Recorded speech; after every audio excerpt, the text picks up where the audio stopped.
ليس البر أن تولوا وجوهكم قبل المشرق والمغرب ولكن البر من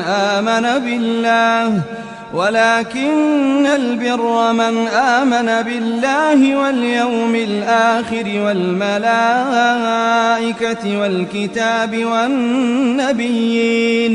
وآتى المال على حبه ذوي القربى واليتامى والمساكين وابن السبيل والسائلين وفي الرقاب وأقام الصلاة وآتى الزكاة والموفون بعهدهم إذا عاهدوا